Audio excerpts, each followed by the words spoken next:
মালিক তো মালিক কই আছে বাড়ি ঠিক আছে শুনতেছি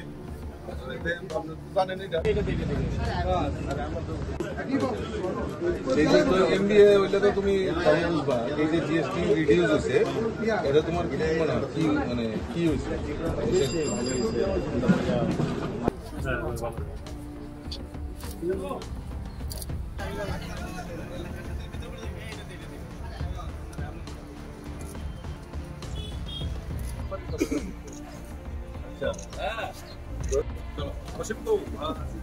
জীবন ভালোই আছো? 22শে সেপ্টেম্বর থেকে আমাদের দেশের যশস্বী প্রধানমন্ত্রী নরেন্দ্র মোদীজি আমাদেরকে ভারতবাসীকে একটা উপহার দিয়েছে। উপহারটা এরকম, আমরা সবাই জানি যে 2017-তে আমাদের জিএসটি কাউন্সিল গঠিত, জিএসটি হয়েছিল এবং সেই সময় 17টি স্ল্যাব সেই সময় ছিল। তো অনেকগুলি স্ল্যাব ছিল, অনেক জটিলতা কিছু ছিল, কিন্তু গত 22শে সেপ্টেম্বর আমাদের দেশের যশস্বী প্রধানমন্ত্রী মোদীজির নেতৃত্বে ভারত সরকার এই যে ট্যাক্স জিএসটি যেটা আমরা বলছি, এই জিএসটি রিফর্ম করে নতুন করে 2টা স্ল্যাব 5% টু 18% এই স্ল্যাবে রেখেছে এবং কোনো কোনো ক্ষেত্রে যেমন জীবনদায়ী ওষুধ থেকে শুরু করে দুধ জাতীয় দ্রব্য থেকে শুরু করে সেই সমস্ত জায়গায় 0% ট্যাক্স জিএসটি সেখানে লাগু করা হয়েছে। তো আমরা আজকে সেই যে আমাদের ঐতিহাসিক সিদ্ধান্ত আমাদের দেশের যশস্বী প্রধানমন্ত্রী নিয়েছে, তাতে আমাদের ব্যবসায়ী মহল তাদেরকে অ্যাওয়ারনেস করা এবং তাদের সঙ্গে আলাপ আলোচনা করা, তারা কিরকম ভাবে সেইটাকে গ্রহণ করছেন এবং আম জনতা যারা মানুষ তারা কিরকম ভাবে সেটা নিচ্ছেন, সেই ব্যাপারে আমরা প্রচার প্রসার করার জন্য আমাদের কেন্দ্রীয় নেতৃত্ব আমাদেরকে নির্দেশ দিয়েছে। সেই কারণে আমরা সবাই সমস্ত জায়গায় আমরা মানে যে ঘরে ঘরে যাওয়া, মানুষের সঙ্গে সম্পর্ক করা, সেই জিএসটি সম্পর্কে অ্যাওয়ারনেস করা এবং মানুষের প্রতিক্রিয়া সেগুলি আমরা লিপিবদ্ধ করা এবং সেখানে সময় মতো আমরা কেন্দ্রীয় সরকারের কাছে প্রস্তুত করা, তার জন্য এই প্রচার প্রসার অভিযানে আমরা নেমেছি। আর তৎসঙ্গে মোদীজি আরেকটা জিনিস বলেছেন যে আমাদের হর ঘর স্বদেশী, অর্থাৎ আমাদের যে দেশীয় প্রোডাক্ট, আমাদের দেশের পরিশ্রম দ্বারা যে প্রোডাক্ট তৈরি হচ্ছে সেই প্রোডাক্টগুলি আমরা যাতে হর ঘর স্বদেশী সেটা যাতে প্রচার প্রসার করি, তার জন্য আহ্বান করেছি।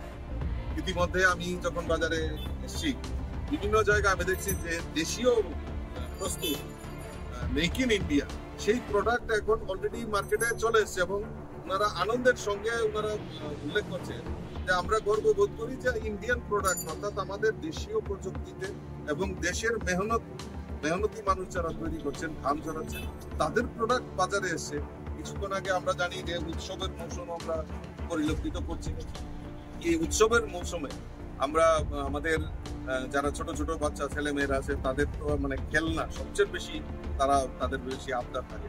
তো এই খেলনার একটা যেখানে খেলনা বিক্রি হচ্ছে সেখানে আমি দেখলাম, আর সেখানে দেখলাম যে made in India, make in India এই স্লোগানটা এই খেলনার মধ্যে প্রস্তুত করা হয়েছে। অর্থাৎ এই যে দেশীয় জিনিসগুলা যে সরকার স্বদেশী, সেটা সেই স্বপ্ন সাকারের দিকে আমাদের ভারতবর্ষ এগিয়ে গেছে এবং দেখলাম যে কোয়ালিটি অনেক অনেক বেটার। আমরা আগে কি করতাম, বাচ্চাদেরকে খেলনা প্রেজেন্ট করলে আগে এটা আইডেন্টিফাই করতো যে এটা চাইনিজ খেলনা, মানে চাইনিজ খেলনা মানে ইউজ এন্ড থ্রো, ফেলে দিতে হবে। কিন্তু আমাদের দেশীয় প্রোডাক্ট তার প্রতি যে একটা আবেগ, সেটা আমি আজকে অনুভব করতে পেরেছি এবং যারা আমাদের ব্যবসায়ী মহল রয়েছে তাদের কাছে অনুরোধ থাকবে যে আমাদের দেশীয় প্রোডাক্ট বেশি করে মানুষের কাছে তুলে ধরা, এটা আমাদের মূল লক্ষ্য। সেই লক্ষ্য নিয়ে আমরা কাজ করি।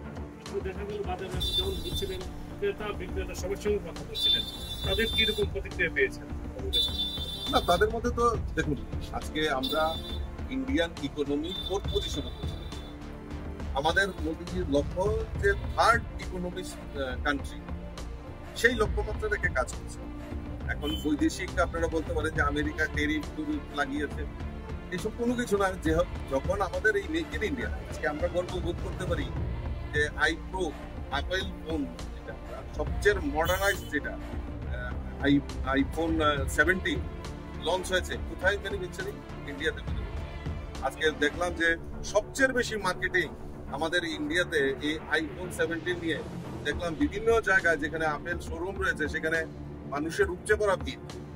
অর্থাৎ ক্রেতা আমাদের ভারতবর্ষে, ম্যানুফ্যাকচারিংও আমাদের ভারতবর্ষে। তো ইন্ডিয়ান ইকোনমি গ্রোথ যদি হয়, ইন্ডিয়ান মানে ভারতবর্ষের রুপি সেখানে গ্রোথ হবে।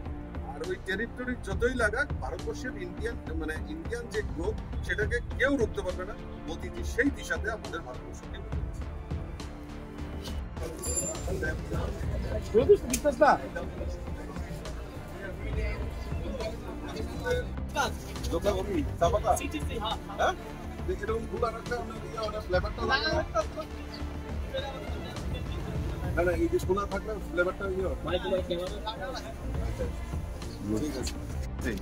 এতে লাভ হয়েছে নি আপনি? হ্যাঁ, কালকে মোদিজি আইছিল তো নেই? কে লিখে আইছিল? মন্দির গেছেন নি আপনি? এর মধ্যে